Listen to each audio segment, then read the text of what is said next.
Back live. We are back. I think that's weird. There it goes. All right, Sticks, you were not uploading, but now you are. So, all right. So that's good stuff. Man, fantastic. Fantastic show last week, a few minutes ago. The marathon recording session. Right? So, we've got nobody watching. We lost all our... Let me check something out. I wonder if we killed YouTube somehow by doing that. I'd open up another window, but I'm afraid I'm going to just kill my bandwidth that much more. Yeah. No, I got it. I'm looking now. Oh, okay. It seems what I'm sort of seeing on our end is it looks like we're live, but we are, and I've now found it. They will find us. They will find us. Okay. All right. So I just got to find back to the right tab to even get started here. Are you guys ready? Are you ready to go? Yes. I'm ready to go. That was Jamie Foxx, wasn't it? Used to do that on In Living Color. I'm ready to go. So, all right, I'm going to reset the timer. And let me get on media first so that I can start the music and stuff right away. That's there, and...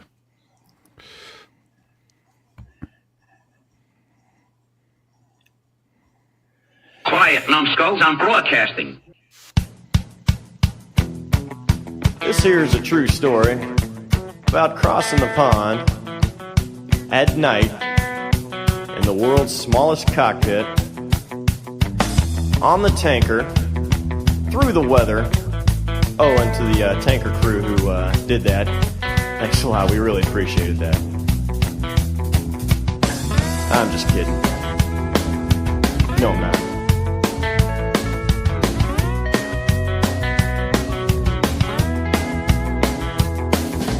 There I was, crossing the pond, and you could see that I wasn't exactly fond of all the... So there I was with the nose pointed towards a rock wall in front of me. I have a rescue specialist on the skid and the systems operators also on the skid to drive the cable for this vertical surface extraction. And I experienced a slight power loss due to the winds that came around the corner, so I had to abort a hoist at the very beginning of it in front of a sheer wall because I ran out of power. That's only slightly terrifying. Oh my God. Yeah. And were they on the skid getting ready to jump? And for Double D, he calls that Tuesday. Yeah. Exactly. So I was seeing if I could find it. Guys, for those who are curious, down the road, I do have this rescue on Instagram. If you guys... Oh, perfect. Okay. Well, we'll get that, and we'll get that from you, and we'll get the link up on the website. Yeah. So we'll get the link. I have it from another source, but... I thought I would throw that one in. It'll make sense later when we're talking about it. All right. Let me cover a couple of quick admin notes, if I might, please. And I haven't even started drinking yet, but I can't seem to talk. So, again, this is episode 182. Don't have a title yet because we do that as we go. But last week and this week, Sticks and I are co-hosting together, co-horsting as it were, and no preamble because I'm getting ready to go out on vacation and just don't have time to do it and to get it right. So this is it. This is the beginning of the show. Yeah, we're winging it as we go. We'll come up with a show title like we did with last week's show, my introduction to Arizona Talcum, right near the very end. But generally speaking, we get a show title in there somewhere. So we want to just start off up front by saying thank you to all of you who crack your wallets and give us money so we can keep these shows coming to you. It's deeply appreciated. So Repeat here, coming to you from New Hampshire, as is my co-host Sticks. And you may recognize the voice of our guest this week from last week. So Sticks, take it away. We are graced with Double D, who is here with us as he was a pilot for the sheriff's office, or for the Department of Public Safety, or Arizona Department of Public Safety. Arizona State Trooper. Yeah.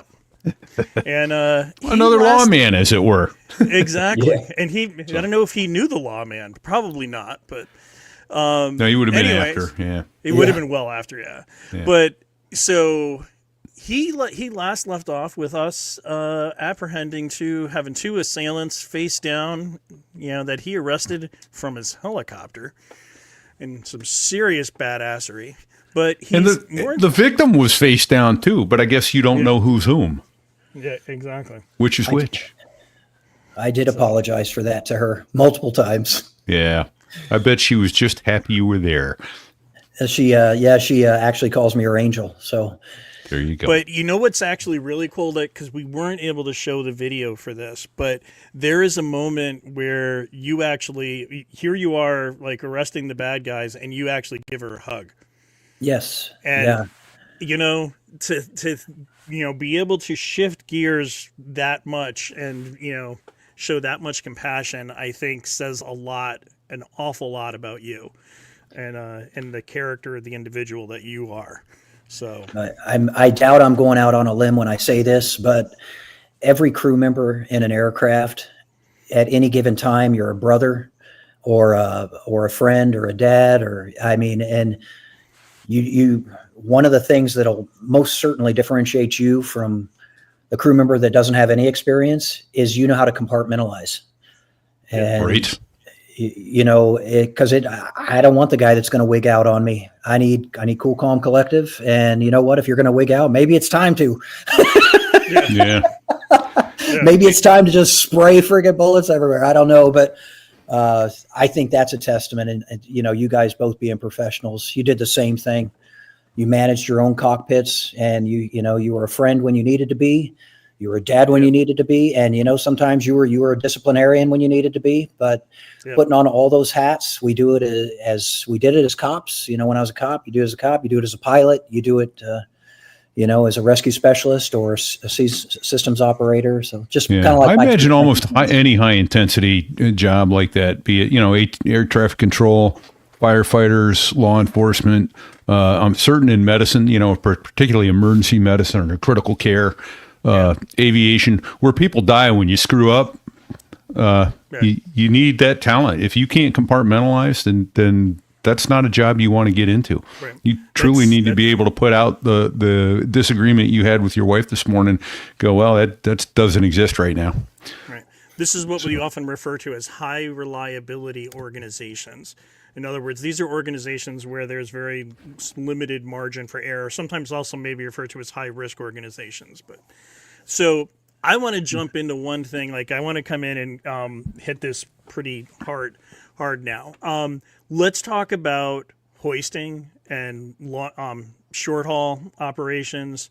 We've talked a lot about some of the law enforcement stuff, but the badassery stuff that I've seen, both in video and what you were having to do in some of your rescue cases.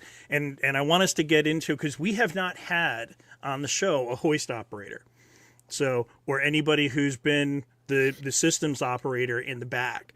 And, and you've also been the pilot up front. So you're in a very, very unique position. And I've done hoists, and, when we talk about it in terms of hoists and helicopters, when you're doing hoists in a helicopter, the numbers are probably in the thousands, because in terms of practice and the number of times that, you go out and you do this. I mean, this is like putting on your socks.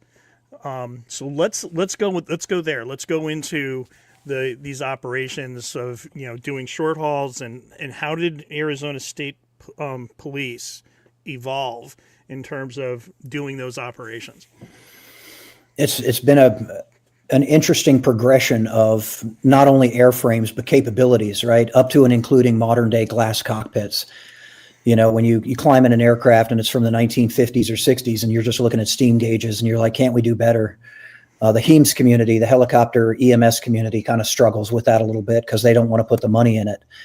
Working with the state, they've got a little bit more money, so they're able to bring you up to date mostly on technology and capability.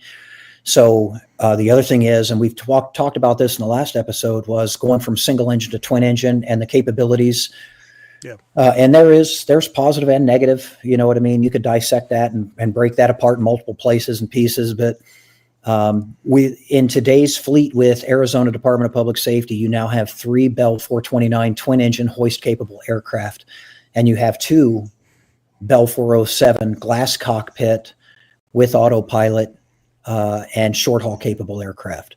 So that's the 429. There's the 429. You can see the hoist on the upper right side. It's just not boomed out all the way. That black thing on the nose, that's the MX-10. That's the camera ball. Yep. Some people may look at those skids and see what are those things that are on the skids? Those are shoes. Those are bear paws.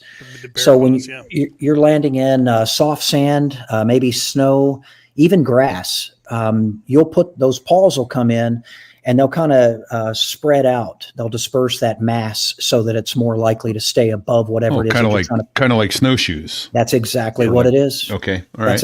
Now, here's the thing, though. Do you see any snowshoes on the nose, on the front of the skids?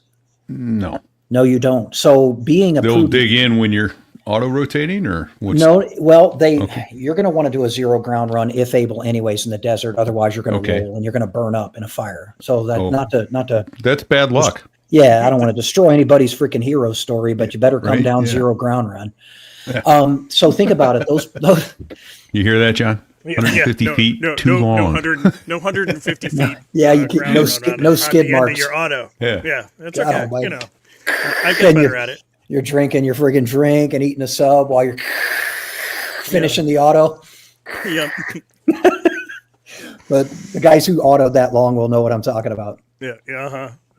But if you think about it, as you're landing, the front of the nose, although it's not as heavy because the heaviest part is obviously where the mast and transmission is at. Oh, sure. Okay. But when you lower the nose, you need to be cognizant of that camera system. And if your camera starts to descend into the grass or into the snow, hey, maybe you want to hold that pitch in the blade just a little bit and make sure that there's nothing under the camera ball. Right. Yeah. Hey, why don't you do that? Okay. Hey, pilot, go ahead and hold some pitch in the blade. Keep that nose up a little bit. I'm going to go out there and stamp down on that snow and grass right there and make sure that I don't destroy a $500,000 camera system. But it's simple things like that where that's not written anywhere. You know what I mean? Those aren't things like, hey, make sure that when you go out and do this, that you do this step by step. But it doesn't work like that with DPS. Yeah. This is not the Air Force. You can't write everything down about flying. Oh, and that I say what, as a former Spark chaser, oh my God, does the Air Force love to write shit down? Oh man, they're in that's been a topic on this show. I don't know how many times, because if you ask somebody what the biggest difference is between the Air Force and the Navy or naval aviation in general, the answer is going to be the Air Force is going to tell you what you can do, and the Navy and the Coast Guard follows this. They will tell you what you cannot do, and then everything else is with your best judgment. That's funny. Perfect. Yeah. So, but you know that So anyway, so we're talking, 207s, and now, sort of at the beginning stages, we're doing long line operations, from what I understand, correct? Yeah. So the 407s rather. Yeah, you said, yep. So it was a 407, and so if we can hold that picture just for a second, if you notice, the pilot door is off and both cabin doors are removed, left and right. Yep. The mid-span is going to stay on. The mid-span cabin door will stay on for both sides during this operation. But here, this is going to be a rappel followed by a short haul. And I know that because he's configured for a rappel on the eyelets on the right-hand side. So that person who's in the harness, harnessing up, will be in the aircraft. And then it looks like the second person who's helping us configure the aircraft will likely be the repeller. So he's going to be the one that connects to that rope once we're hovering over the target. He's going to rappel down, and then we're basically going to stow the rappel rope, and we're going to come back and we're going to pick him up with a fixed rope attached to the belly of the helicopter, and that's called short haul operations or vertical reference. Yep. So when there's a live load on board, obviously that's a short haul procedure. You're not as worried. You're not training. You don't have to worry about anybody dying or anything like that.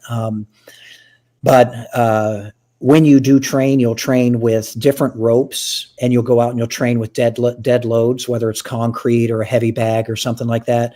When you're actually doing vertical reference or short haul rappel with a human person with a live body, these ropes are very specific to this particular operation, and they're monitored and inspected based on their usage. So you definitely see how it's all snaked out on the nose. Yep. You don't want to step on this that. area down here. Yeah. Yeah, you don't want to step on that. Don't put anything on it. Notice that it's not running under the skid. And if I were to look at this, I'm doing an inspection when I'm getting ready to walk around and take off with this, because these ropes will all be when we take off, all these ropes will be managed inside the cabin and on the cabin floor. And the rappel rope itself will not be dropped until you're actually over the target. Okay. And then you'll drop the rappel. The rappel will complete their iteration, whether it's one or you've got a second repeller in the aircraft. And now you can do this one of two ways. You can secure the rappel rope inside the aircraft, or if it's a really short rappel, you could just go ahead and drop it. Dropping rappel ropes, though, not a recommended action. Just go ahead and secure the rope inside the aircraft and just push it off to the side. And what we're going to do now is go ahead and lower the rope that's in there in the cabin area that's on the cabin floor. And that second rope that we're lowering is the rope that we actually pulled into the aircraft when we were back on the ground.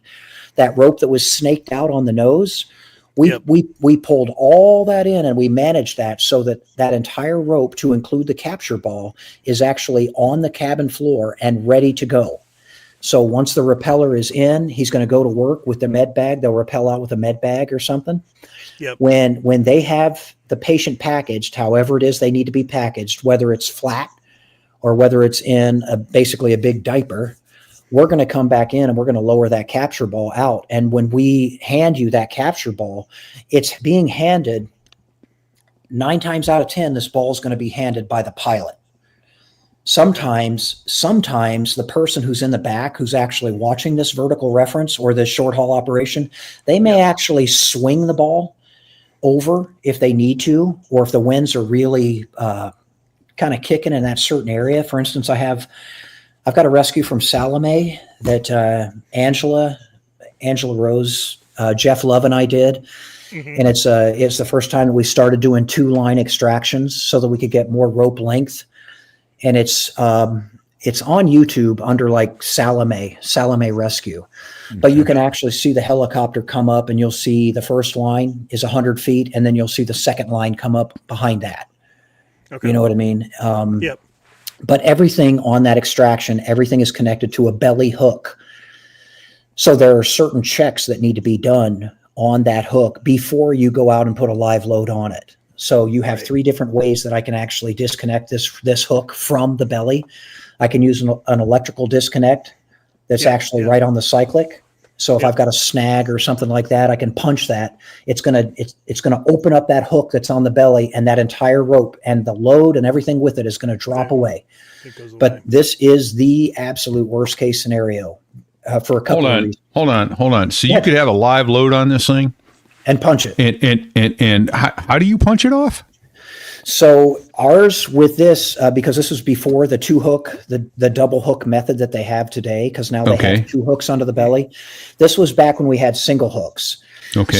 So our hook punch, our load punch required 2 actions. It required an action by the pilot. Okay. And it required an action by the systems operator, or essentially the load inside the aircraft. It was a 2-step process. So because I'm sitting here going, hold on, you essentially got a trigger on the cyclic and and dude's gone. Is there a safety cover on that? Oh, okay. Yes, all right. Yes, there is. But what I was trying to do is paint a picture like of someone who's never seen this op before. Yeah. And that's where I started with the pilot's control measures first, because they're all right there on that cyclic. And you actually do those checks prior to a short haul rappel iteration, whether it's training or live. I'm just thinking the poor bastard on the rope rappelling, and you got a pilot up there who's white knuckling it, and whoops. So the interesting thing, it's like It's like a quick release pull pin, so that if you lift the lever, we've seen some of these climbing devices, right? And the quick release is designed that it actually takes a mechanical action to pop it. So once that mechanical action is complete and then the pilot hits that release, the load is gone. Gotcha. You know? Okay. And that's where train. So even if you're just simulating a partial power loss during one of these operations, look, man, that's fine. Stage in your risk assessment for this as a pilot or as a crew and talk about what you're going to do, what the recovery process for this is going to look like. And if you need to, go out and actually hook a simulated training scenario up and actually go through this iteration. Yeah. But knowing, and this is something where in the types of books that I enjoy reading, it's more about like camaraderie, military partnership, teamwork, things like that. Making sure that you know your objective, know your job, and you're willing to commit to that task. Because if you hesitate or you're off or you guess, and I've got stories like that's those stupid guesses. Don't guess with me. If you want to see me get upset as a pilot, let me know that you thought you saw something. That's going to be irritating. Either you did or you did not. Right. So if you thought you did. Period. Right. Until you didn't. But, in that case, you're taking away some of the guesswork and train to that standard. Be that person as a crew member. Don't hesitate. Know what your responsibilities are. So if you have to do it, you know what? Yeah, that's shitty. That's fucking shitty. Yeah. But don't beat yourself up because you did your damn job. Don't do that. Right. Don't fall prey to that.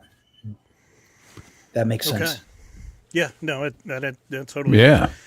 So, anyway, so now you have your systems operator in the back, you're flying, you've got your rescuer that's going out the door on the rappel.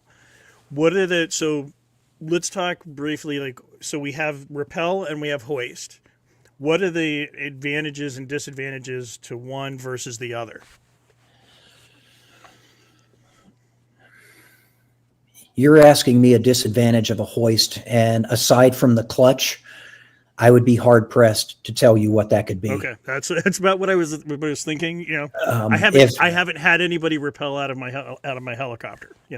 It's a one-way trip, and and there's lots of potential for mishap or error. But I just wasn't sure whether the rescuer having control on their end. So to go back just a little bit, there may be those out there who watch and listen to your show who are curious. Why did you guys go to hoist? Why didn't you just stay with your short haul rappel stuff? Why didn't you just connect to the belly and keep doing what you were doing? I mean, Jesus, the aircraft you guys are flying now is $11 million. The one that you used to fly is $3 million. Why are you,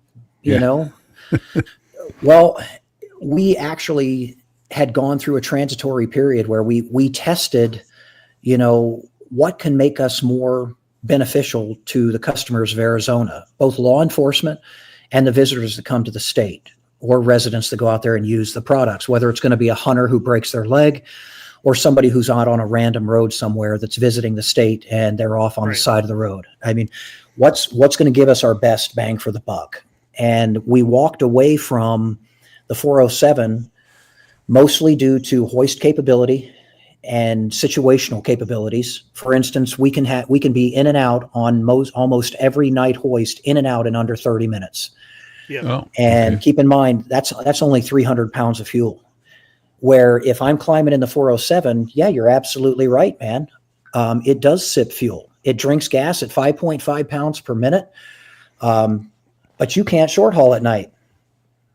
Right. So now what? Oh. So, this is where we also get into something unique, though, when it comes to the 407 and its smaller profile and platform. We can actually put that into areas that maybe generate dust or water mist. We can get that 407 into some of those areas that the 429 may agitate it too much to be able to get that mission completed, where the 407 has a smaller footprint and can actually manage that just a little bit more. That is one of the benefits of a smaller aircraft, but the 29, it brought to the table a day-night night vision goggle, hoist-capable, twin-engine, 4-axis autopilot system with 2 cell phones in it, and a camera system that's military-grade technology. When by the time you put all that math together, you have a rescue machine that doesn't take any time to really. It takes time to get your team into those positions and set on the offensive line. Right. But but I don't have to land the aircraft. I don't have to worry about the time. The aircraft. I don't have to worry about, does this person know how to take a door off the helicopter or not? I don't have to worry about who did the walkthrough? Did you do your hook check? I don't have to worry about any of that stuff. You do your hoist pre-operational checks in the morning prior to your the beginning of your shift. And other than that, the aircraft is the aircraft. 20 minutes for a day hoist, 30 minutes for a night hoist, and you're en route to the hospital. Yeah. You're absolutely correct. Okay. And that's 20 minutes. You can even do it less than 20. The only reason I went with that is that's a means. That's the average, yeah. I gave you an average. And there are hoists where we've been in and we've been out in 15. I mean, it's if you know what the mission is and this person just needs to go into a screamer or something like that, cable out, they're going to be packaging them up so that they are an ambulatory patient at that point. You're going to wait 5 minutes, give or take, for the screamer suit to get put on, or the AVED, the device that you're putting on the big diaper, and then you're going to come in and extract. And there was one instance in particular where the crew was power limited in the Bradshaws with a density altitude up around the 9,000 foot mark. That particular time in the summer, though, it was on the top of the Bradshaw. So when they came in, they literally knew that they could not stay below ETL, effective translational lift, for too long because they would punch into a transient time limit. Right. So Okay. when they were feeding out on the cable, this was a do or die. So you committed, and the hook was going out. The hook's going out as soon as the rescue specialist has contact with the ground. They punch the hook, and it's being held so that it's clear. And the hook is already coming in the aircraft at a 25-foot hoist. Yeah. So when you come back in, this is where you may even have the foresight. You may come in a little bit warm and then decelerate the aircraft and let that hook swing forward just a little bit. And then the operator can put hook in hand.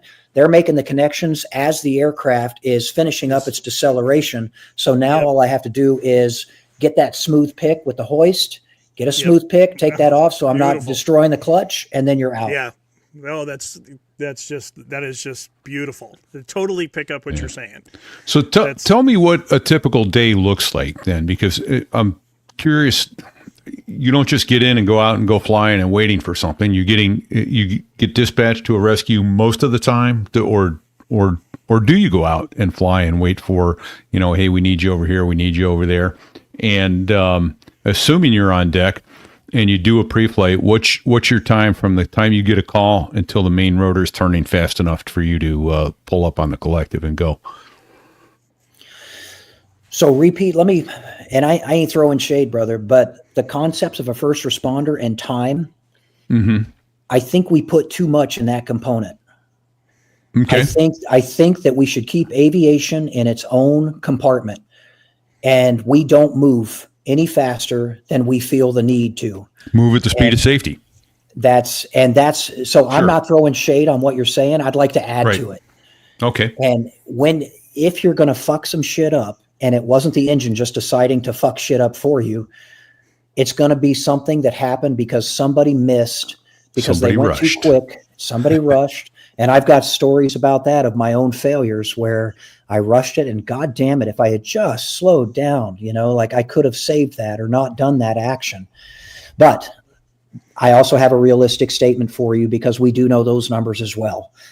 We're dispatched through the 911 center, but we also have our phone numbers out there with each search coordinator in the state. There are 15 counties in the state of Arizona, but keep this in mind. When I had walked away, and they're always building their team, but we're a very senior team at the time. So our name is out there. Our telephone number and name is out there. So there were times where you could literally get a text or a phone call from a friend or a friend of a friend who says, hey, I'm at this location, I need an extraction. Okay.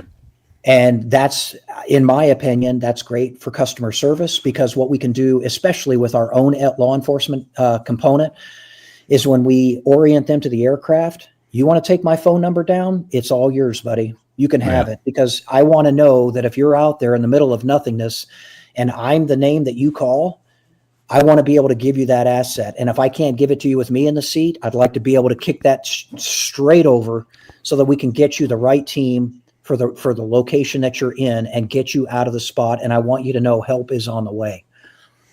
So that's how our name can get out there in a lot of different ways. But if you've never been here before and you don't know how it works in Arizona and you're not sure how we're dispatched, call 911. So let me ask then how the admin question of that is, you get a call from a search coordinator says, hey, I need you to come pull my ass out of a fecal matter sandwich. And you go, okay, I'm on my way. And you guys start loading up and going. I'm assuming that you're doing it airborne, because that's the time when you have the most time, is to say to dispatch, hey, we're headed out here. You guys don't know anything about this, but we're no longer available to you.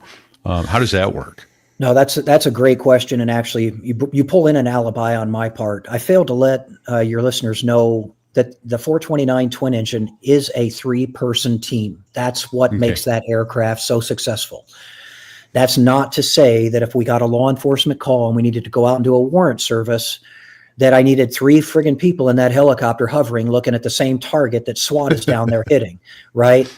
To give this, what's in the military, those guys who know this, the fully mission capable aircraft would be a 3-person team. And that's going to open up all the capabilities and rescue capabilities and law enforcement capabilities and medical transport capabilities of this aircraft. So that was one of the bigger selling points was we're fully autonomous. We come in with the hoist, we come in with the gas, we come in with the team, we come in with the meds, and then we come out with your extraction plan. And then we take your guy to the hospital, and oh, by the way, do you need to know anything else? So when we were able to introduce that package to administration for Arizona, we did a side-by-side comparison of the capabilities of the 407, and then we did a very similar mission, but with a hoist extraction on the second mission. And that's when administration took a look at it, and it was sticker shock. You guys spend how long trying to prepare an aircraft to get it ready for short haul and rappel? And even after all that, when the sun goes down, you turn into a pumpkin? Yes, yes, and yes. Wow. Yeah. Right. Okay. That's so when we were able to actually demonstrate to them the time saved and the time, like the golden hour with respect to a medical patient transport. Sure. Fuck, man, we sold this aircraft, and it's not even ours to sell. We just wanted to be able to do the job better. So when they went to the 429, it was like, this is definitely more in line, right? Ideally, I would. Well, it ought to be for 3.5 times the price, but well, but that's okay. That saves, if that's saving lives, and it sounds like it is. Some of this stuff, whether it's economical issues that have stepped into play, whether it's AI that's stepping into play, or whether it's precious metals that have stepped into play, we're just watching a progressive uptick in aviation products. There's no way around it. And gold now selling at $4,000 a freaking ounce. Hello, can somebody please open up any electronic device they have and show me where there is not trace elements of gold? Yep. And that's just one precious metal. Get into the how the bell is put together. A lot of parts of the bell is put together in Canada. Are there any imports you could think about right now that might be associated with Canada? Yeah. Just a few. And now my Labatt's blue. Now do the math with this, not to go down that rabbit hole, but you've got an $11 million product with a 20% tariff on some of the components on it. Yeah. What exactly is a 20% tariff on a $400,000 part? Right. Bingo. Too much. Yeah. Too much money. Anyways, not to go down. But it's it's good to know that even though it's obviously a far more expensive aircraft, that it's that much more capable, and I can see where those administrators will go. We can save lives with this, and I bet you. I could be wrong. I'm guessing. I'm going to ask. Do you have any instances where that airplane you believe saved a life because you were able to be there that much quicker and that much more effectively execute the mission than had you been in the 407? Yes. Yeah, I can say that without a doubt that aircraft got the patient to where they needed to be before, you Before the expiration date was up. So you bring up an interesting point though with respect to gear installed in the aircraft and the growth of medicine in the aircraft. But there was a time not too long ago when we didn't have tourniquets, and holy crap, the advent, and I don't even say the advent, just the mere usage and access of having a tourniquet inside the aircraft, because how many guys think that they could tourniquet something with rope or a telephone cord or a t-shirt? So sometimes guys remember that whole the Sully curve. Yeah. So now I'm taking valuable time. Like, well, that tourniquet gives a guy an immediate direct go-to, and he knows exactly where that tourniquet's at, and they can go to work. You kind of asked a medical question that it kind of went down there. And we saw that progression. We see the progression in utilization of medicines inside the aircraft. DPS Aviation is primarily concerned about pain management, right? And getting that trauma to the highest level of care as soon as you can. Within the golden hour. Yeah. That's it. Yeah. So did we increase our chances and our success capabilities? Yes, we did. Most absolutely. Yeah, we did. Nice. If I had to strip the aircraft out, take those doors off like we were talking about, put that rope up, do those checks, rappel somebody in, pull the rappel rope, now go ahead and extend. Then the phone rings again. Yeah, never mind. It's too late. Oh, that's, I haven't even started the engine yet. Take somebody who's had a 120-foot fall and the rapid deceleration at the bottom. Yeah. Put them in a either a ravine or a small narrow or a box canyon, and you got a bad situation that it's going to take a lot of time to get somebody out, and it's not just people in the aircraft, but it's people on the ground too. Yeah. So I'm gonna, if you're okay, I do have a story. It's just I don't say just, but it was a body recovery. But it tied in experience with my inexperience, because I was sharing this with a more experienced systems operator. I was on the skid, and this was a 213-foot hoist, and I do have a video of it. Sticks, if you want that vid. Yeah, but, I totally want that vid. It's a 213-foot extraction, but we needed the insertion of the rescue specialist with the bag, with the bowman, the PEP. So that we could bag him and then pull him out. This guy had gotten in his vehicle by himself. He took his 2 dogs with him, and he drove over a 400-foot cliff and killed himself and his 2 dogs. And now we were there to recover him. To jump ahead of the story real quick, the family actually asked us if we could recover the dogs, which were actually closer into this box canyon, and we were starting to get towards nighttime. What do you think? I mean, I don't know, Sticks, would you do it? Would you go get those? Yeah. Sorry, no. So that's the answer. Like, I'm sorry your dogs are there. Right. But I am not going to sacrifice a human life for a dog. Reward. That's already dead. Risk reward. Yeah. There's a really good book out called Red Company, and it's about a unit that was basically pinned down overseas in Afghanistan. When that unit came under that fire, though, they basically sent out the broken arrow. And when they did that, they were getting B-1s, A-10s, AH-64s, and the target, being U.S. soldiers, was worth the payload. So they leveled that freaking area. I'm sorry, I'm not going to go in there. And that's a shout out to that book, by the way, Red Company. And I can get you the author if you want. Great book. But in that particular case, you're managing the request of the family, and the family is a customer at this point. However, we have to put our risk reward hat on, and we make those deciding factors.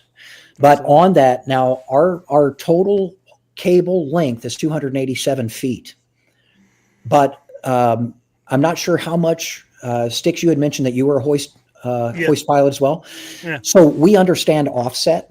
We understand helicopter offset. So if I had a litter that was here and I had the helicopter over top of it with a hoist and I'm going to pick it up, I'm just going to pick it up a little bit and I'm going to keep a tagline attached to it. Repeat. Right. Does that make sense? Yep. So absolutely. As I back up, I've got both cable out and I have tagline attached. And what I'm trying to do is create an offset between the helicopter and the load to put in a rope angle that's going to allow me to hold this litter nice and tight on its cabling in process. Okay. And that's a tagline. Yeah. Where I'm going with this is I was at 213 foot for the insertion. I have 287 feet usable. I can't go down and I can't go up. I could go up, but that's not going to help anybody. Right. So when we did the offset sticks, I didn't have the offset that I needed because it was such a high hoist. Right. Yeah. So we offset just slightly and we did an intentional tagline breakaway right above that turbulent flight zone where it gets agitated. Right. And asked for the pedal turn and started to cable in through that. Okay. Wow. That's some serious head work. Well, where I'm going with this is because I just told you basically a mission, but now I'm going to tell you where I messed up. So the cable was clean. I had no rotation. It was a clean extraction, clean insertion, great pilot, and great rescue specialist. During that offset, because it was so short, instead of taking that short breakaway, what I should have thought about was tying we have a 150-foot tagline. It's a smaller millimeter. Okay. And then we have our larger tagline. I should have just bowlined those two together. Tied them together. Okay. I should have just tied them together, and that way you would have had more than enough to create the offset and hold pressure on the tagline rope. Right. But again, at the time, I mean, I'd only been hoisting, and this sounds silly, but I'd been hoisting for well over a year, maybe 2 at this point. But that just goes to show, like, if you haven't seen it before, you haven't been taught it. If you haven't seen Every flight's a new lesson. And that was it. And that's why one of the things that we did at my air station that I really liked, that I learned a lot from, was we would have once a week, in the wardroom, all the officers, all the pilots get together, and we'd have a hot wash. Everybody go around the room. Everybody gets an opportunity, no penalty and it's an opportunity to say, hey, I went out and did this, and it didn't work so well, and this is what I learned. And we then shared all of that information, and collectively, as an aggregate sum, we got better at our job, and and we learned and became more proficient. And that cross germination and sharing of information, as opposed to coming back and going, well, that didn't go well, but I'm not going to let anybody know about that. So you're trying to share that information and grow and make sure that because guarantee you somebody else may have seen the exact same thing or said, oh, you know what, I ran into that once and I did this. And so on that, and to buttress that, add on to your story, Sticks, back in 2009, I started in 2008. And one of the things, stepping away from standardization from the military and whatnot, stories and mistakes, they should carry in units. And I noticed that in DPS and aviation, we had all this experience. And I mean, when I came on, we had a lot of Vietnam drivers.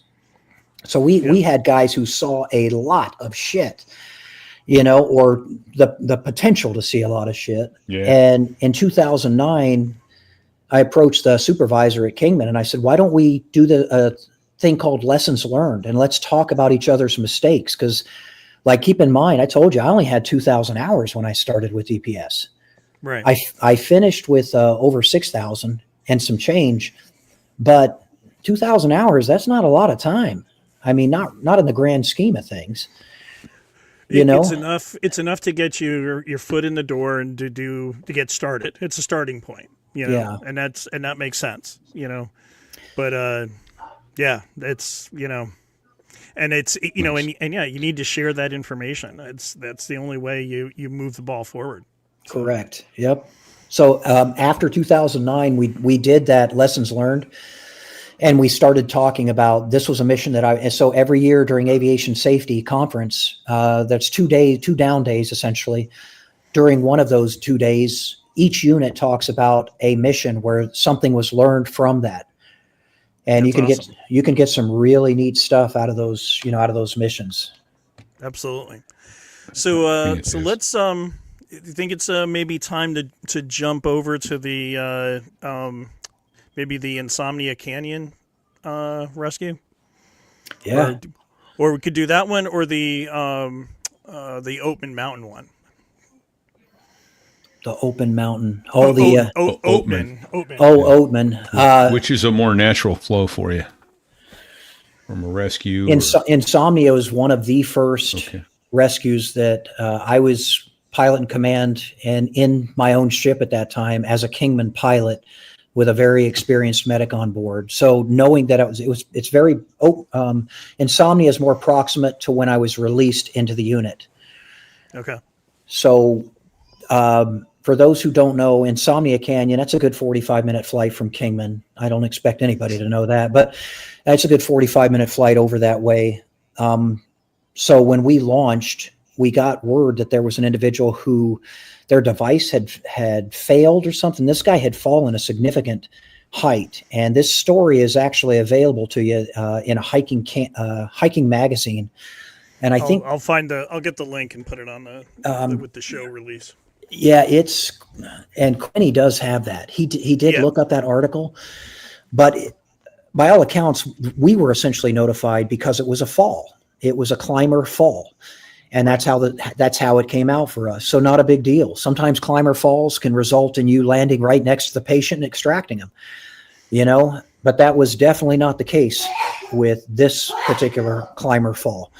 Yep. Because when we went over, we took a look at the spot en route to Flagstaff because our intention was to take off from Kingman with a medic and with all rope extraction gear, rappel, short haul capable, fly over to Flagstaff in a 407. En route, we're going to fly over the top of Insomnia and kind of give us a general idea of what we're up against. We flew over it. We looked at it. We saw that it was a box. It's a very tight box with 2 ways in, and that's it. You can either go in through the mouth or you can come in from up above. There's a picture that's up right now, and it's hard for you to gauge, but what looks like a wall in the mouth of that, because we're actually looking from north to south generally, the width of that wall is about 150 to 200 feet across. It's not that big. And I'd say in some of those spots, when you get in certain spots, like it might open up a little bit more than that. The height of the fall, though, we're talking several hundred feet of a climb down, of a rope device let down. When he fell in the absolute worst spot. He fell at the base in the mouth of the box. So he's not ambulatory. He is on his back and he is hurting. So he will die in time. That call comes out for us for climber extract. We fly over it. We see it. We get a general idea. We need a third person because now, remember, we talked about rappel capabilities. Yep. We need a third person for that rappel to actually get on that rope and rappel into the target area. So we go over, strip out all the gear. We turn and it is warm, and I can't remember the temperatures that day, but it was freaking warm. Like you're watching the gauges. You're watching the needles. Pretty good. Yep. We get a relatively light rescue specialist, a person who's going to go on the rope. The aircraft's completely stripped, and we head over with enough gas to facilitate the extraction. And I've got both doors off in the back, pilot door off. I've got the rappel rope set up. I've got a rescuer in the back, and I have my rescue specialist, my spotter, in the back as well. This was before we utilized Axness, but okay. for those who aren't familiar with Axness, man, I could plug for Axness pretty fucking easy. Like that's a solid company with very solid representation, with a very solid product that can and does save lives. We didn't have that ability at the time though. So everything is the handhelds, right? Right. So for those who don't know, Axness is a wireless ICS system, so that the flight mech in the back doesn't have to worry about a rotor wash activating his mic and drowning stuff out, and B, doesn't have to worry about clicking a button to activate his mic so he can talk to the pilot. And think about that for a second. Let's say that down the road. And for those that don't know what an ICS system is, that's an intercom. It's an intercom system. So you can chat with each other. Yeah, sorry. Had to jump in with that. Sorry. Let's use an acronym to do clarify an acronym. It's what we do. It's our sorry, man. All right. To take what Styx was saying though, with respect to a hands-free commo system, and now put yourself on a cable. You're 200 feet under a helicopter, and you have a rescue strop that you need to put around somebody, and I cannot take my hand and activate the mic system. I need to be able to speak directly into the intercom system. Yeah. So I've now got a full hands-in rescue, and I'm talking on ICS in the process, so you can actually hear what's going on. Pays dividends. That's cool. Remember when we that's were cool. talking about that progression with DPS and the technology? Yeah. This was another advent, another component to the rescue, and it's not just there. Axis can be utilized in a law enforcement capacity. Let's say that I needed to, for whatever reason, take the medic out of the aircraft and actually put him in a box. Right. For whatever reason, and now I've got a medic in the aircraft and a medic in the box, and we can hear each other the whole time. There's not a loss in that safety chain. They got everything. So that's CRM right there. Huge CRM tool, huge crew resource management tool. You're not going to get us on that one, buddy. Yeah, there you go. Don't even try it, Pete. Don't even try it. I'm just sick of writing in the glossary. Actually, I haven't updated the glossary in a long time. We do have a sodaros.us/glossary. Glossary. Yes. Yeah. So. All right. So we're putting in. So we've got the rig set up, and now what? The location of Insomnia Canyon relative to Flagstaff, it's a short hop. It's about 9 minutes, 8 to 9 minutes total to get there. So with the doors off, yep, we're flying at a little slower speed. That's just a restriction that all aircraft generally have. If you take a door off or you take symmetrical doors off, you just make sure that you don't fly beyond a certain speed to protect the aircraft. Yep. So I have a Google Earth image up, which I can actually link into the show as well. But you can see that this is sort of a hole in the ground, quite literally, with really huge canyon walls up around it. It's insane. So a good thing that we could tie in, like a Google Earth elevation approximation of that image you just showed, that would have you at about 5,000 feet. Yeah. In that picture that you showed, that darkened area is almost always dark. Those are the shadows that are in there. So for those who aren't familiar with what do shadows do on a vertical reference load, if you can't see the shadow between the capture ball, what they're going to connect into, and the person who wants that capture ball, it's hard to approximate distance to your target because there's no relative motion perspective that allows you to see the spacing between that hook and that hand.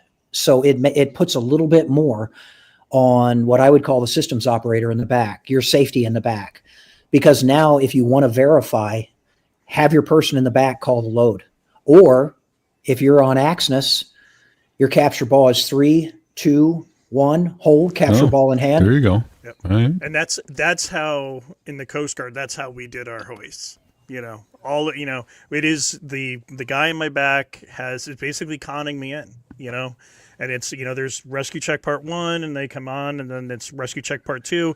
It's okay. Now go on. And it goes on hot mic, con me, you can give commands, and it's, easy forward, right, right 5, right 4, forward 10, forward 3, or easy hold, and then and I'm getting the description from my my mech in the back, who's telling me, okay, swimmer's at the hook, swimmer's disconnecting, swimmer's okay, swimmer's at the survivor, and I'm getting this, and I have this whole visual in my head. I'm hearing exactly everything that's going on underneath, and and that just makes it go so smooth. It's like butter. And it's amazing when you have that going on. I can't emphasize it enough.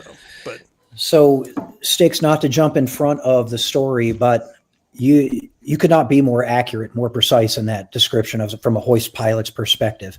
Where DPS Aviation does it a little differently is they use that system operator as the eyes and ears.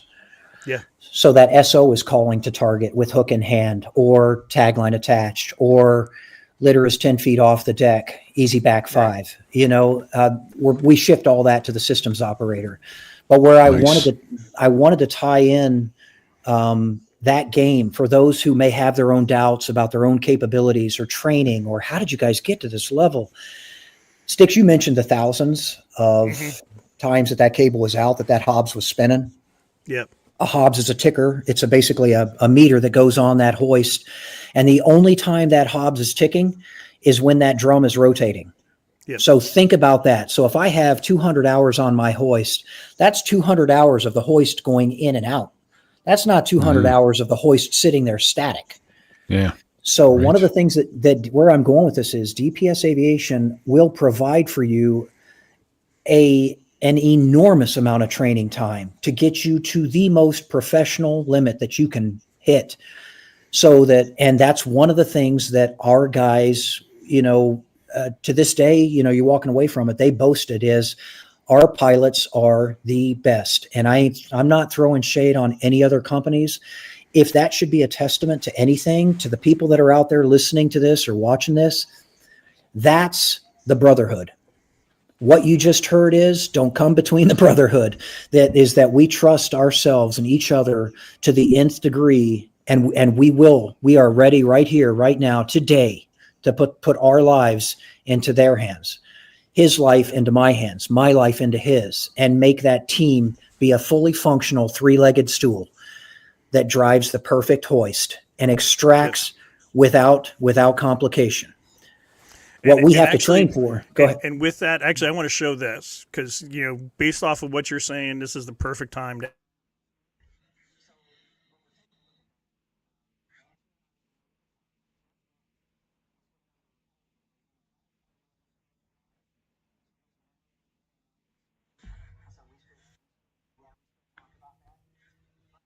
Okay, so for those listening at home, our mics got muted automatically.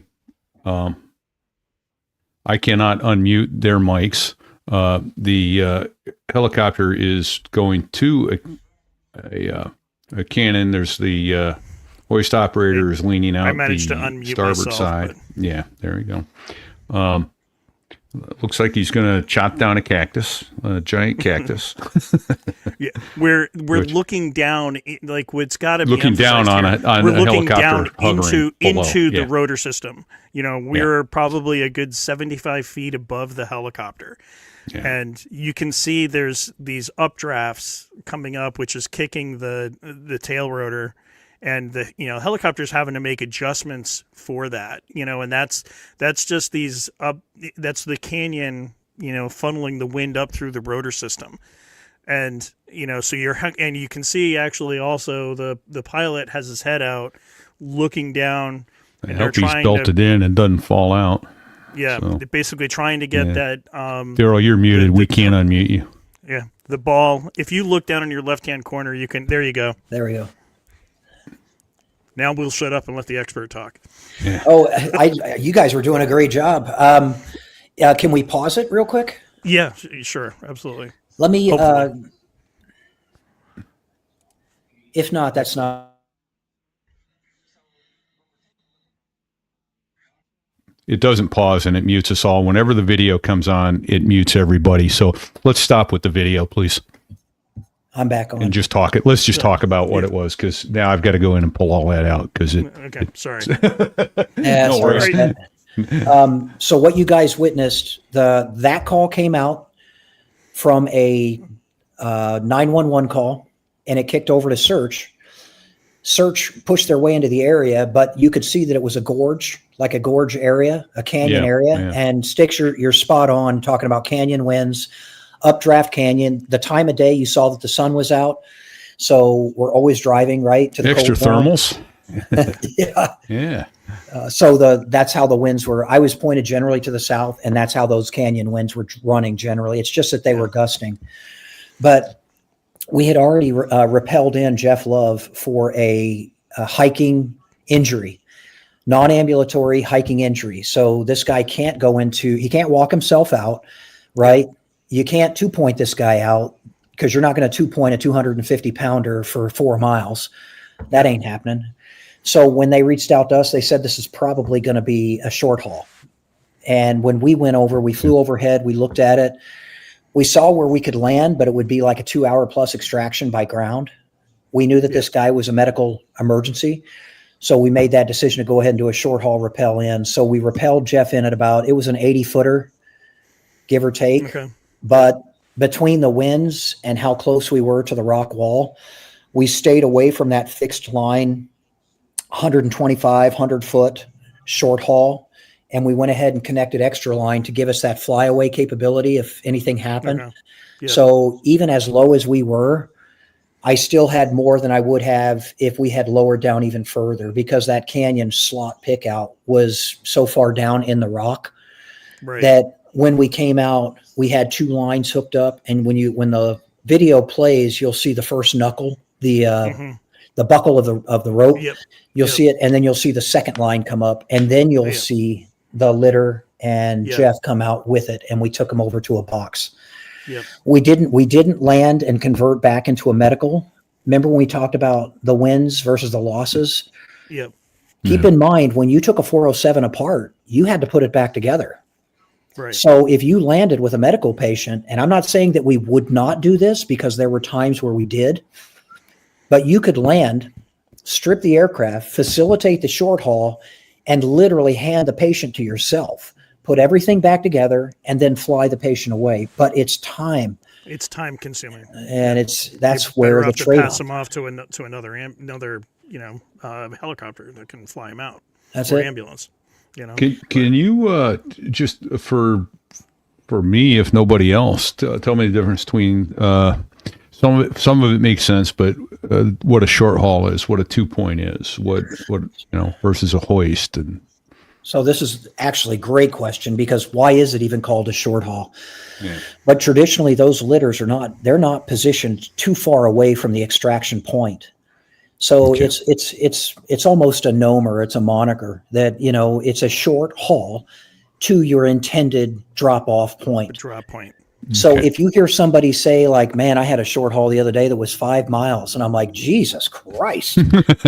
That's more than short. Okay. Yeah, because think about it. That's a single engine flying around with a freaking fishing hook hanging from the belly of the aircraft. Well, as long as it doesn't catch a barbed wire fence go listen to last week's show. I can think of a asking time for a like friend. that. That could happen. Yeah. But that should make sense that most of your short hauls, like, what is the average distance for a short haul? 2 miles, 2.5 Okay. miles, to get back to the trailhead, really, because you're flying as the crow flies. You're not flying the trail. Sure. This is an as the crow flies. And keep this in mind. I've already got a box on order, right? There's an ambulance. This is going to be at that landing zone when we get there. So I'm going to hand the patient to the mouth of the ambo. And then we're going to land a distance away, reconfigure our aircraft, and we're done. Our mission is complete. Now, what's nice about DPS aviation, there have been times in times past, and there will do it in the future, where DPS will hand the patient to another DPS helicopter. Yeah. That has happened before. All that requires is supervisor notification, two company aircraft on the same call. So if we get a mass casualty or something like that, we can even go into that. Let's say that we put 2 DPS air assets on station, but now had to coordinate with AMBO. We could put our medic in to function as a triage management system, and then we start the extraction for most critical and pull in our boxes and other air assets as necessary. And we would go into that combat control kind of air asset management. Dude, I'm telling you, the job has so many freaking potentials that would blow your mind, the types of things you could find yourself in. Blow your mind. One other thing that I want to sort of emphasize that short haul that you guys did there was just phenomenal. I mean, the airmanship involved with that, to me, like, so I'm looking at this through the lens of a former helicopter pilot, or still a helicopter pilot. I like to think of myself as that. But looking at this through somebody who's done hoisting, who's done helicopter flight, who's done rescue, and looking at that, this is Blue Angel level quality helicopter flying. This is doing these types of operations until you don't get them wrong. You're not practicing until I get them right. You're practicing until you never get it wrong. God, Sticks, you are so spot on, dude, with that. And you even remind me of times where we have intentionally tried to fail products because we want to know. Where's the end? Where's the We limit? want to know. And Yep. that's, and I just sort of look at that as just, and it's not just a matter of your airmanship in terms of flying the helicopter, but the entire coordination between your systems operator in the back and the person that's, I keep forgetting the term for your rescuer that's going out the door, your medics, it's clear that this is really next level professionalism. And just mind-boggling, which is so why when I listened, I got to plug Quinny, okay? So that's how I got onto you, and but when I listened to your episode and I listened to what you talked about, and I was like, we've got to get him on. So anyways, that's I need to toot your horn because man, that is some serious badass flying. And so from one helicopter pilot to another, I have never seen anything that's just phenomenal. So, and I'm sure that repeat gets it, but you know what? I got to say it because I'm just I'm blown away. Well, I tell you, on behalf of every pilot that can do that, that worked with DPS, and thank you for saying that. But you'd be amiss if you didn't make sure that, when you're talking about that, you understand that the company gives us that time and that helicopter and that money. So when we do go out and that question is, can we do this? We spend less time asking that question, like, can we get this done? And we spend more time, these are our safety parameters as we start this mission and as we get into this. And this is the burr in the saddle that we might hit when we hit this portion of the extraction. We have plan A and we have plan B, but that's where the collective of the team pays dividends. And for me personally, I never did a hoist by myself that I can freaking remember. No. So- I didn't either. And, It's my flight mech, my co-pilot, my rescue swimmer. It's my team. Shout out to the team. To the team, And the other thing is, and that also, when you point out that it's, Arizona Department of Public Safety that has a top-down, clearly they have a top-down mentality, but they're also not micromanaging, which Correct. really puts them, honestly, I would say puts them very much like the Coast Guard. That seems pretty rare. For most organizations I've been involved with. It's decentralized leadership. It's allowing people at the bottom rungs to make decisions and empowering them and removing barriers out of their way and providing guidance. Train them up, let them do their job. This is really good leadership. And not just, it's not management, it's leadership. And it's, the same way that the Blue Angels perform the way that they do. And, it's also, and this is where I'm going to sort of, tout call out the Coast Guard for what we do well. And that was like when you look at Katrina, the whole reason that we responded as well to Katrina as we did is because we let the unit leaders at the ground level make decisions and empowered them and gave them the tools that they needed to do. And thousands of lives by the Coast Guard were saved because of that decentralized leadership.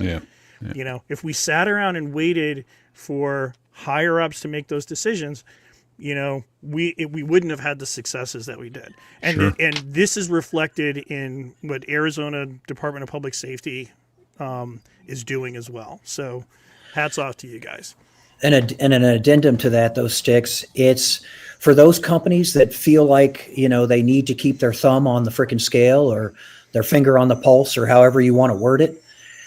You hired the professional for a reason. Let them be a professional.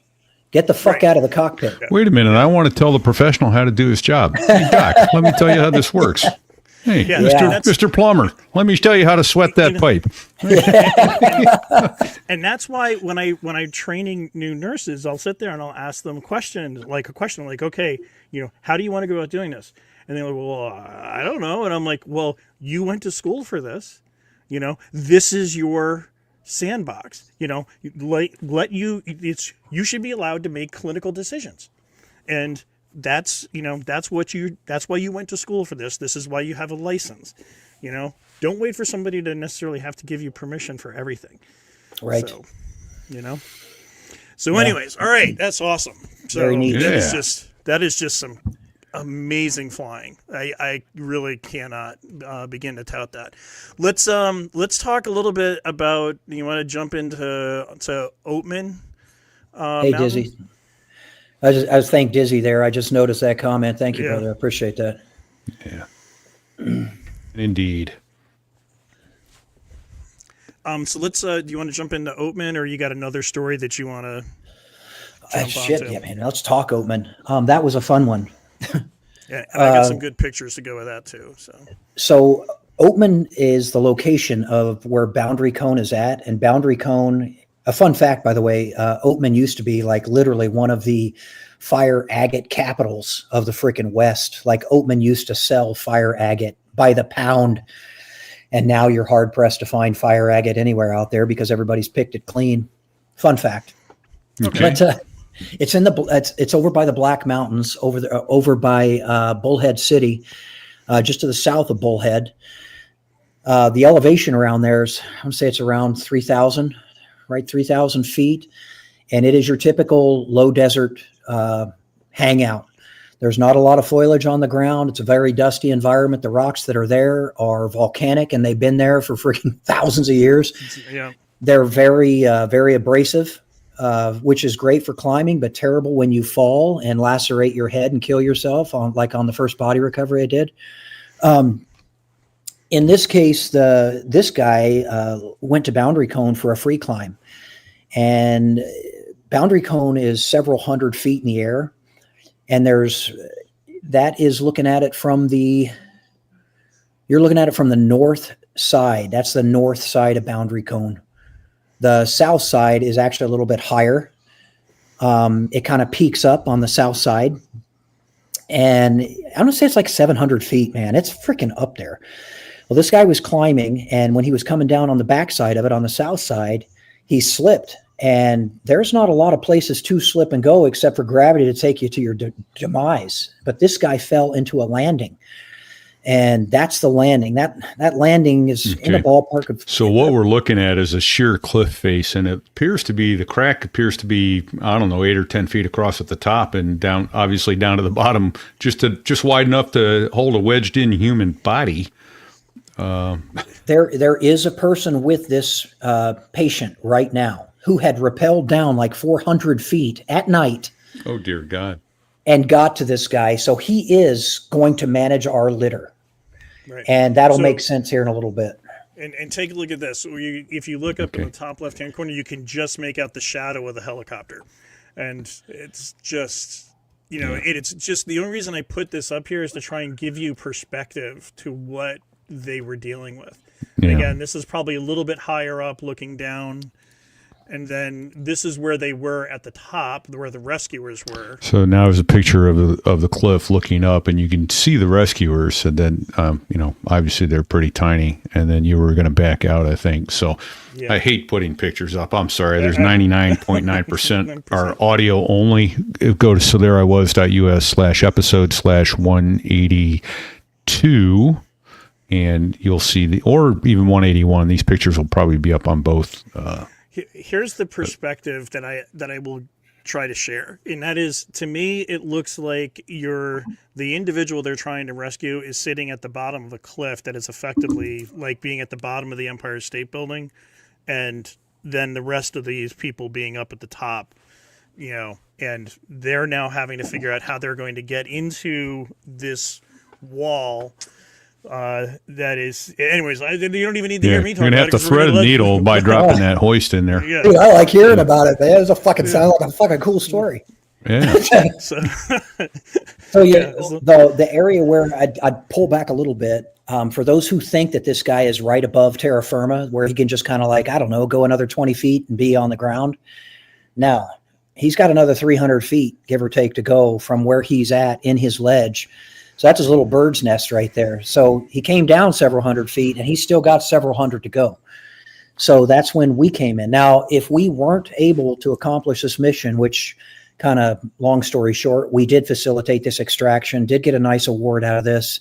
And you could not have done it without the teamwork that went into it and the training that we used for it.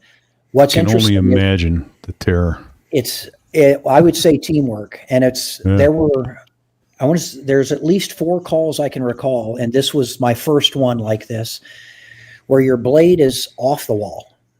And I don't mean like it's 20 feet off the wall. I mean your blade is, if somebody does something wrong here, or we scoot closer, or I lose focus, in a few feet we will have a strike, and we're all going to be done with this mission really quick. So that game comes into what am I looking at versus what is the rescue specialist or my spotter, what's he looking at? Remember when we talked though about the fixed line to the belly? Yeah. Mm-hmm. Well, where is that rope connected relative to the aircraft? Is it connected to the outside portions of the skids, or is it connected to somewhere in the center? Yeah, right. So it's right in the center. Where do I need it to be connected? About 30 feet to your right. I need something, not this. Yeah. So that's where, when you're talking about hoist, right? Yeah. That brings in another measure, because I have an extraction where we were able to insert the repeller from 100 plus feet, and the repeller was able to facilitate getting on the landing. And it was a landing just big enough for this guy to sit on with a compound open fracture. Yeah. The repeller grabbed a tree and was able to rappel with the device while holding onto the tree and pulling himself in to the landing. When we came back to facilitate the extraction, remember how I told you that there were a few times? This was another time where I could not get the blade any closer beyond my comfort level. Now, guys, I'm not saying I'm the master of this, but at 6,000 hours, if I'm saying I don't have room, I'm like, I don't have the room. So that's where, in this case, we literally. We'll take your word for it, okay? Yeah. So teamwork always works great in the aircraft. We'll take it every day. Absolutely. But we couldn't get the ball to our rescuer on the landing. So he had the open fracture splinted and ready for extraction. But because, remember where the hook is connected? Yeah. Remember where the rappel point is connected? So the repeller had just enough space to grab the tree. But because the belly was connected, the hook was connected to the center of the aircraft, we could not sling that capture ball far enough to do a grab off. You know what I mean? Yeah. So we called in at the time we called in Border Patrol. I believe it was Border Patrol that used a UH-60. Now, and keep this in mind, I told them during the in-brief for this, I said, look, guys, this is a tight spot.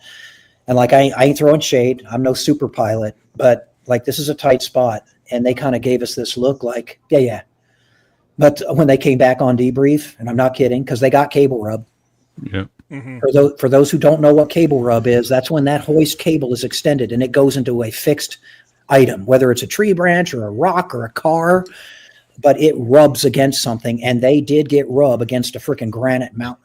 So take that for what it's worth. That's how close they were with the hoist. Yeah. But when they came back, they were white, and I don't mean like Caucasian, middle income white. I mean like they're albino. They were white. Latinos when they went in. They came out white. It was that close. And like. I mean, again, this may have been, like we all eventually get to that call. It's going to be that call where we're like, I've never done this before. Can I do this? Yeah. And I think they were, I honestly think their cockpit went something like this. Do you think we can do it? I don't know. I think we can get this done. Do you think we can do it? I feel pretty good about it. How do you feel in the back? I think we can get this. There was a whole lot of, I bet that's what that cockpit sounded like. How close were you to not being able to even get the repeller back out? I mean, that sounds like you were, he was able to grab a tree and get in, and now he's in a fecal sandwich too.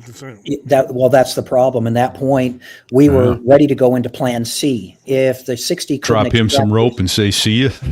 No, start the up down insertion of a rescue extraction team up top and do a letdown.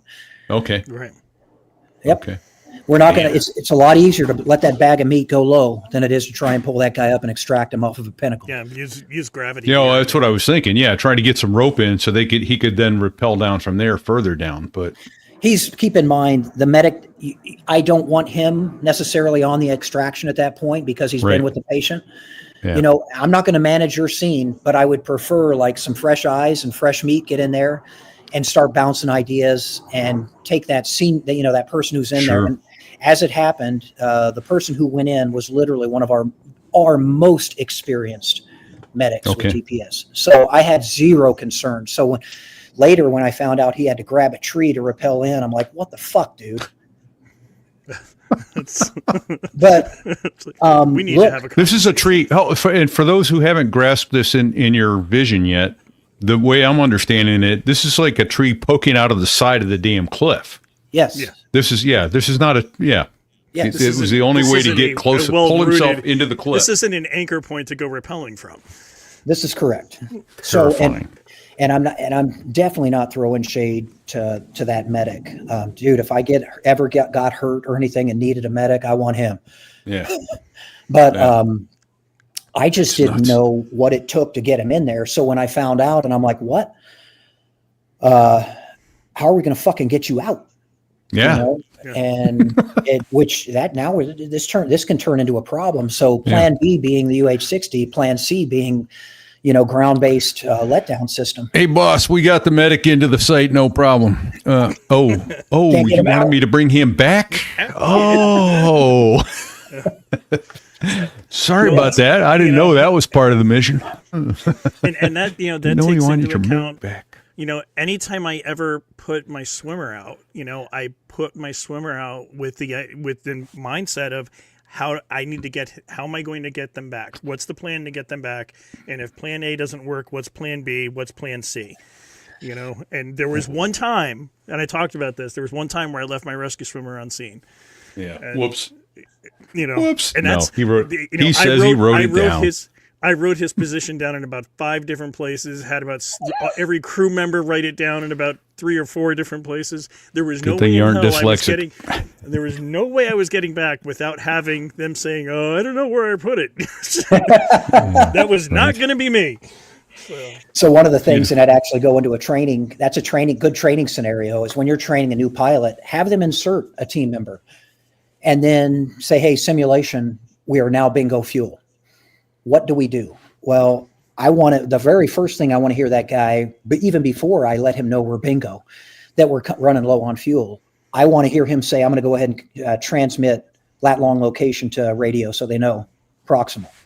So if we had to go in for an extraction, or if my engines quit, we can actually facilitate that extraction relatively simply, And Dizzy, you're absolutely right, man. Deep root system? Nope, not on a rock. So that's the thing. So the nice thing is when he did put that pressure on it, we found out that there's enough to take his body weight. But man, when we're coming up with 2 people. That's twice as heavy. Root structure may not work for you. So if you think you're going to hold on to it, you may not. That thing may give way. Yeah. Next thing you know, you're freaking penduluming right next to a rock wall. Yeah, So you just put yourself and your patient into a rock wall because you didn't think this one through. So good point, Dizzy. And that's the type of stuff, it's an excellent question. That's not a beginner's question. That's what you're talking about.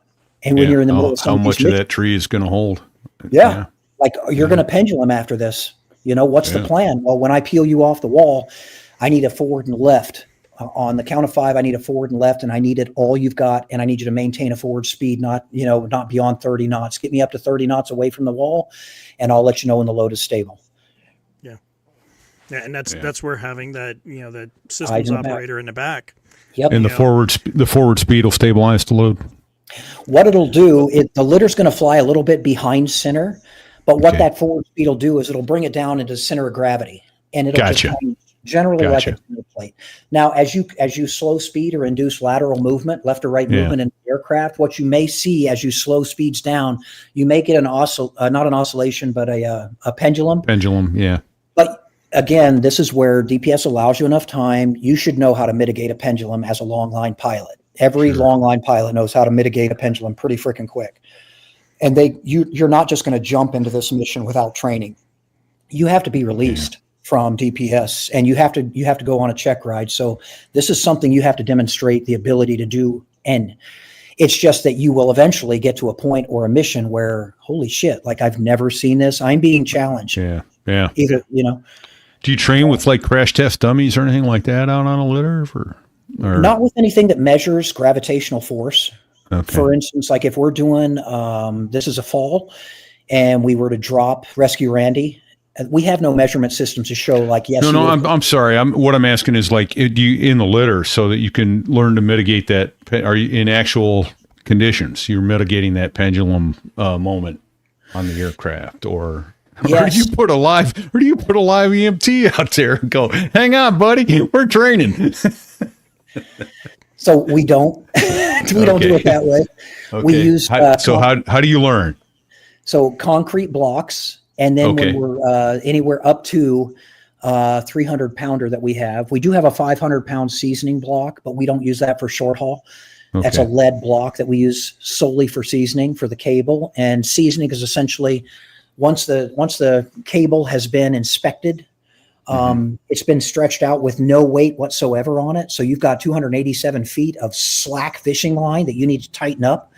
So seasoning is when you'll essentially go out and extend that full cable all the way out, and then you'll connect a block to that cable, and then you'll lift the block up, and you'll let that rope get nice and stretched, and then you'll coordinate the lowering of the aircraft with cabling in of that 500 pound block. And what you're doing is making the tightest drum that you can on that hoist drum inside, so that you don't get a miswrap or you don't get a cable foul. Okay. Yep.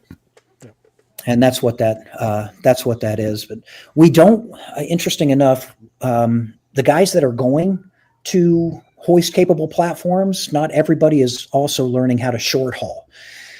So you guys might see where we're starting to get into the mixed mechanics of this. Sure. So this is a win though. It can be a win and it can be a lose.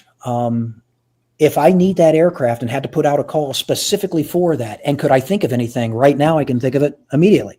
Fire suppression, hasty fire suppression. I'm not going to put a bucket on a 429 right now. They're still working through issues with double hooks and things like that. But I can easily do a hasty deployment with Bambi bucket and to go into a fire suppression system with a 407 and one pilot. All I need is a safety back at the drop point where I'm going to be picking up my water. He's going to be managing loads, and we're going to be talking back and forth. This is perfect. So that's basically they're stretching that plasma line, 150-foot plasma line, and they're connecting a pumpkin to it. They're connecting a Bambi bucket to it. Okay. The guy in the black shirt has a control head, like it's a big metal thing that he's holding. That's the control head at the top of that Bambi bucket. And that is connected through that orange rope that's fully extended out, that's snaked out. Okay. That's connected via an electrical line that's connected to the electrical system of the helicopter. So when you push a button, it will actually open the device of that big metal thing he's holding, and it will open the Bambi bucket. And that's how your water is released. So what you'll do is everybody right now is working to set up for the 3 check, the function check prior to a deployment. But if you look back in the back, you'll see a yellow hook, and you see that orange line is connected to it. Then it's snaked out. Then you'll see the control head and all those little cables. That's all part of the Bambi bucket. And then what he's doing, that other guy was doing looks like he was being taught, the one on the right-hand side with the helmet. It looks like he's being taught the function checks. So there are 3 checks that you do need to do. And when you push a button, it should release that Bambi bucket. And that cable should open up. And at that point, it'll do an extension on that cable and allow that Bambi bucket to open up. That's a check that you want to do for the control head, right? Okay. That big metal box that one guy's got. Okay. But you still have other checks. You need to make sure that you can punch that bucket if you want to off the belly and dump that plasma line in Bambi bucket. So you have those checks you need to do as well. That's a Bambi bucket choked out. You can see that it's choked. You can see that bucket's a little bit smaller. It doesn't look like it's all big and fat and happy like most Bambi buckets are. And he's dipping out of a pumpkin. So that thing's a full pumpkin. You can tell because see how the bumper around it looks like a soft-sided swimming pool that bulges out at the side, yeah. And the thing is, like, in between dips, if you've got the time, you want to rinse off. There you go. Better get out of the way. Get some of that Arizona talc off of you. That was a beautiful image in the back, though, of the Arizona mountains and the pumpkin and the bucket. Yeah. But when you choke, many of those pictures will be up on our website with these. It's episodes. There says a lot in there. Yeah. Choking, it's just making it smaller. That bucket normally is 100, Yeah. about 108 gallon, give or take. And when you choke it, Okay. you basically, inside the bucket, you actually squeeze it down to a smaller and smaller amount so that you can actually accomplish the mission for power management purposes. Yep. So if you had to choke it, you need to show that you needed to actually make that bucket smaller. Sure. So, in out of question or question for like, so with your army, when you're with your prior army training, you did not do any like short haul. You know, in the Coast Guard Navy, we refer to it as sling loading. Yeah, slinging. Okay. Yeah, didn't do any of it.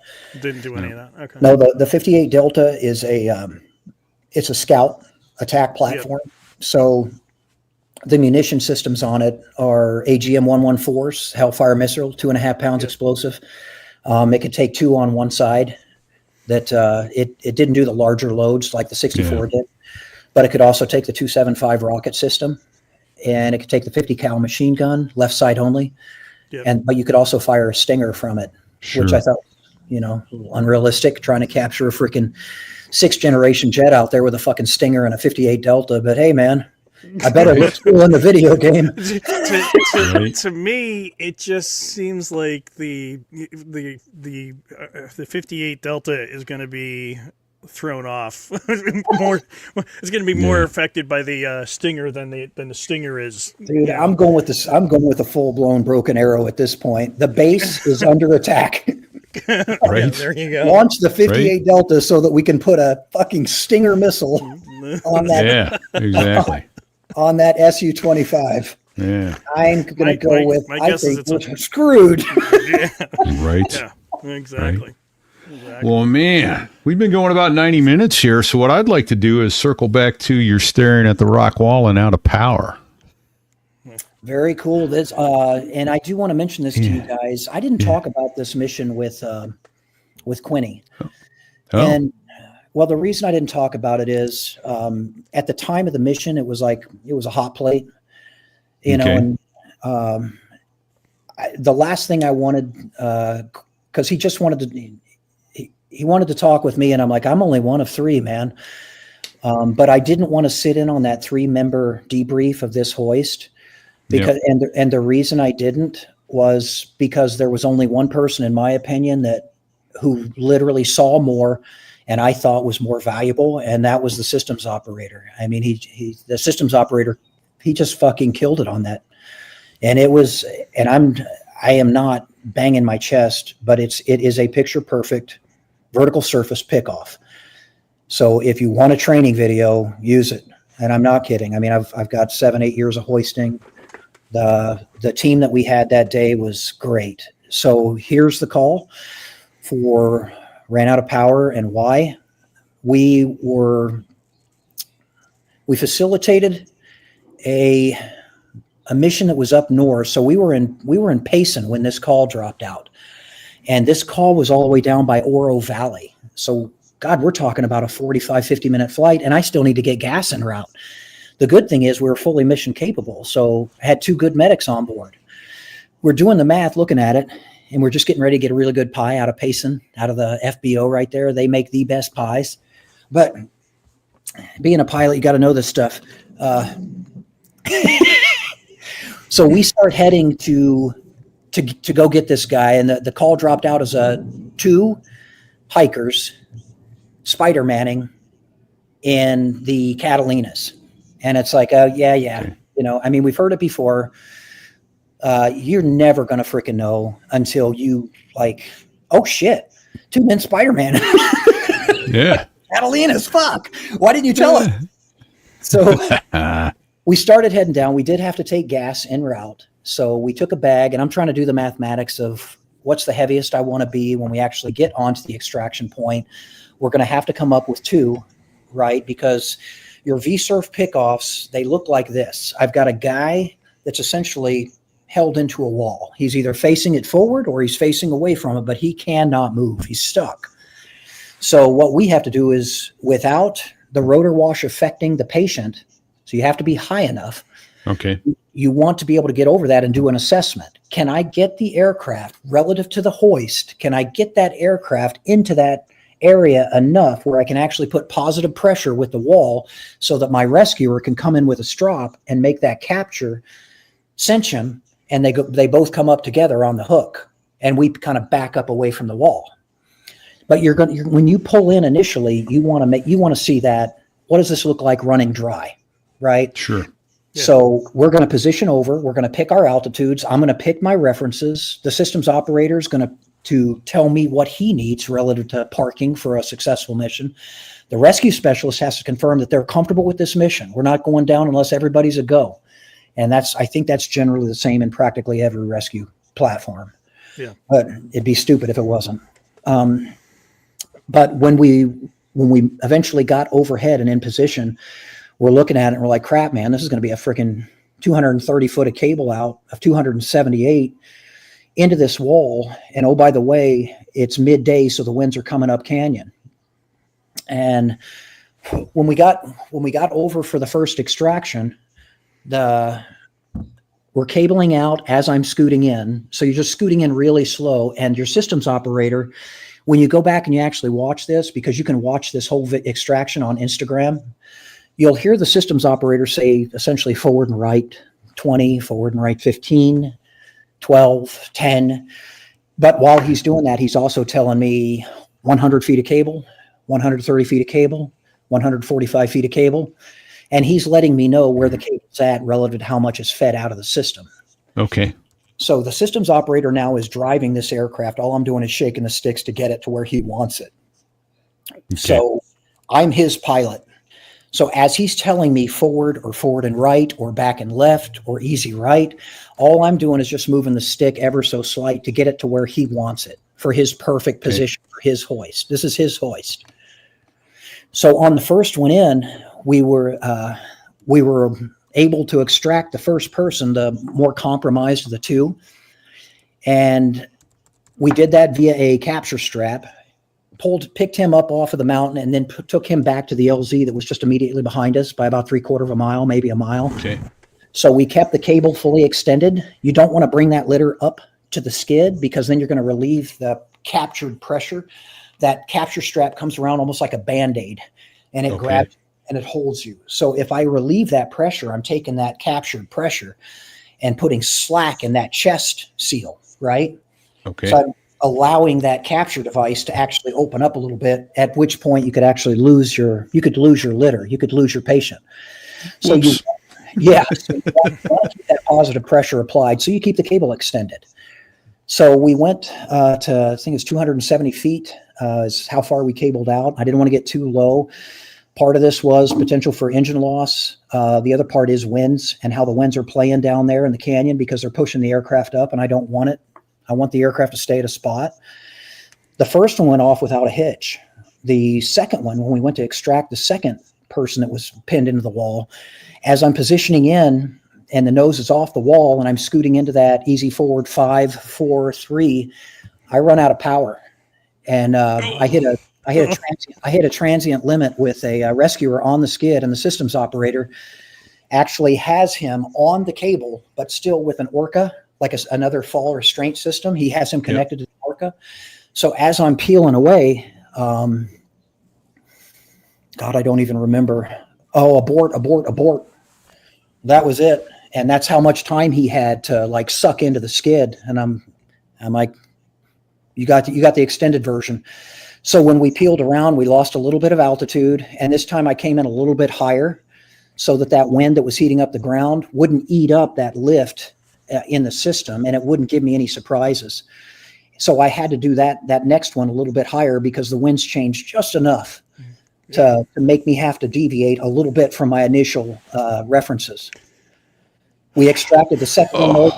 Dude, during the extraction on the second one, though, you can hear it in the tape. The systems operator makes the announcement, forward 3. And you'll hear me say, and like, that's where I was at. Keep in mind, this was my last flight with DPS, by the way, my last shift. Oh my God. Of course it was. You know, Going out it with a was bang. almost your last flight. Keep that in mind. And it's important because when I made this statement, it might matter considering some of the other calls you've already heard us talk about. Yeah. But when I announced to the systems operator, I don't have it. I don't have 3 feet. that's where we were at with this call. And at that point, the rescuer was able to actually facilitate extraction of the second victim, and we went away from that unscathed with a total hoist height of 270 feet with 2 extracted. And they threw it up on Instagram, and obviously it got some attention. I got a question. Yeah. How many? It's a 2-part question. How much does a new collective cost, and how many degrees did you bend that ever? I remember when I had brown hair. I remember when I had hair. Yeah. Holy shit. Like, I swear to Christ, the Grand Canyon, man. The question I've got to ask you is, like, how do you, what size wheelbarrow do you need to carry around your unfeasibly large testicles? Because, for the love of God, man, that is just, That's funny. Just saying. Man. Dude, I want that as a patch. I would put that on my helmet. We will arrange that for you. That's awesome. Yeah. That's. As Dizzy said, you were almost going out with style there. So that's not the kind of style you want to go out with. Yeah, fuck Dizzy. Yeah. But again, you successfully accomplished this mission and did so safely, and everybody came back, and that didn't happen by accident. Teamwork. Yeah. Yep. Yeah. Absolutely right. Fantastic. And just the mere ability that we can go train, and we can train to those levels. That's the money shot, man. Fucking all day long. Yeah, that is it. By all means. So hell of a way to end a career. And I'm not kidding. That was my last flight with DPS. That's wild. I did my neck over the course of 30 years, though, man. My neck did get all fucking jacked, like with most guys that wear NVGs for that long. Yeah. But for those that are curious, like, I'm not sitting on a ridiculous high time, but it's about 3,000 give or take of NVG. But between that and the vertical reference flying, that neck positioning, because anytime as a LE pilot, think about, let's say that you're watching a pursuit, right? Well, this is a mobile, moving, living thing. As a pilot, helicopter pilot, you're going to be continually looking down and right, and you're going to be anticipating the moves of that vehicle or motorcycle on the ground. So you may slow down, speed up, whatever, take a right turn, take a left turn, but you're always looking down and right, whether it's a warrant service for a SWAT call or a pursuit, or you're searching for somebody, because when you're searching, you're always looking down and right, as a pilot. Right. And it almost sounds like a Dos Gringos song. Dos Gringos song. I'm always looking right. Ballad Always looking right. of Thunderbird 2. 2, yeah. I'll send you the link to that one. So, all right. Well, I think we need to start thinking about landing the plane. As much as I have been in my friggin' element, Yeah. This is I've had to listen to these guys talk jet jock stories, and for once I not only got a Hilo Bubba, but I got somebody who does hoist. A hoister. So I speak your language, man. So yeah, very cool. This has just been the best friggin' afternoon for me, and especially, you guys are a blast to talk with, man. And the questions are like, repeat. You're asking some of these questions that are like, these are advanced. I'm just curious mind, and we stumbled backwards into this aviation podcast thing, and it's like, oh damn, this is so interesting. So everybody go I think so anyway, and everybody else listening should think so. So go take hostages and make them listen. No hostages. Share the show. That's hey, what can I ask? What does Dizzy do? Dizzy, he says he was a spark chaser too. Mostly he has no sense of financial responsibility, and he gives us money, and he's a relentless and wonderful listener, audience member, and contributor to this. So yeah. I never met the guy, but shout out to you, Dizzy. You asked some great questions, man. I would be more inclined to think that you were. Like you're around aviation a whole lot more. I think he said he was a spark chaser. I don't know that he is now, but yeah. So, Yeah, very cool. well, fantastic. All right. Well, I think it's time to land the plane. Yes, sir. Yes, sir. While you're setting it up for that, can I go take a leak again? Yeah, sure. Yeah, go ahead and do Yeah, that. well, We're going to say our goodbyes. Okay. Sticks, Okay. you got it? So, yep. So, I'd like to first start off by thanking all of our veterans, our first responders, and their families, as well as Double D. Man, this has been some amazing stories. I sincerely thank you for your service, both in the Army and to the state of Arizona. Right. There are truly Exactly. there are truly people who are alive right now that wouldn't have been were it not for your actions. Amen. Amen. All right. And we need to thank Dave Hamilton over at backbeatmedia.com, who handles our advertising online. Thank you, Dave. Yep, absolutely. And we also need to say thank you to Patreon, all of our Patreon subscribers and donors who have lost all sense of judgment and common sense and have kindly given us their money. Right. We're humbled. This show is coming to you without a sponsor, so really this show is coming to you in large part to those With the sponsors donors. on Patreon. Yeah, the donors Yep. on And Patreon. so thereiwas.us/Patreon or thereiwas.us/donate if you want to direct donate to us. And I'm actually going to try and set up a Venmo, I think, so that they don't even get to take a 3% or 5% cut over there at those sites. But we'll see about that in the near future. Hey, don't forget the merch store while you're at it. So thereiwas.us/merch. We got koozies, hats, mugs. Man, it's getting close to getting colder in the northern hemisphere. We have a hoodie that you will absolutely love. I love mine. It's warm. I wear it to the hockey games. It's really nice. Got the cool show logo on the front, the Harriers and the Attack on the back that Sticks designed for us. So thank you for that, Sticks. And for those that aren't into hoodie season, it's bikini season in the southern hemisphere. Go get yourself a bikini. Do it now. There you go. And also, let's not forget to give us a rating. 5-star rating would be great. If you can't give us a 5-star, let us know what we need to do to get that 5-star rating. We are trainable. Some of us more so than others. But Sticks and Fig are, but Yeah. So, And so there I was.us/rate.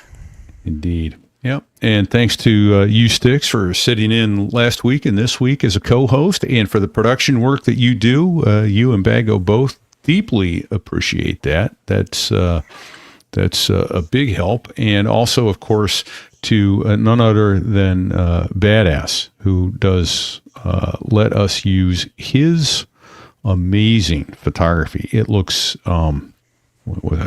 like art. It's just art. It is. It's fantastic. Yeah, the artwork that if bdsaviationphotography.com, go look at some of the things he's done. It's extraordinary. And order from him. Pay Badass money and get some of his photos. Frame them, put them on the wall, and people will be impressed with your taste in aviation art. And I also want to call out quick plug for Quinny over at the Real Rescue. Without him, we wouldn't have gotten Daryl here with us.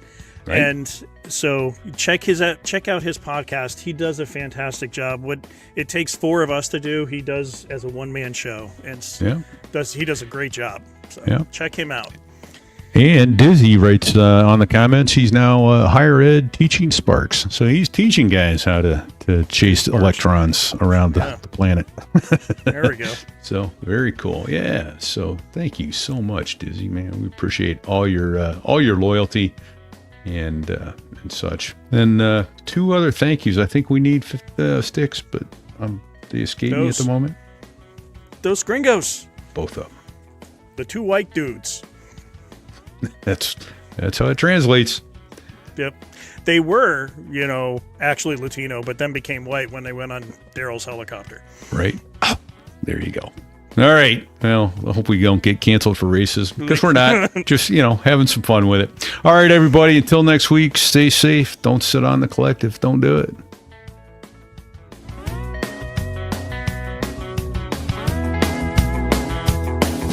Well, there I was, crossing the pond, and you could see that I wasn't exactly fond of all the shit I was wearing on that day. Now an F-16 is cramped enough, but it's even worse with all that stuff supposed to save your life. But we knew there was no way. 'Cause when you're going down in the North Atlantic, man, it's over. It's what? He said it's over. Oh. So this is what those rescues definitely weren't. Piece of cake. Cake. Weird. Out. All right. All right. Very I'll cool. be probably sitting here for 2 hours trying to upload. I'm There guessing. you go. All right, everybody. I am going to end the stream so we can let everybody go. Thank you so much for being with us. We deeply appreciate your loyalty and your support. Take care until next week. Stay safe and check 6. Maintain your rotor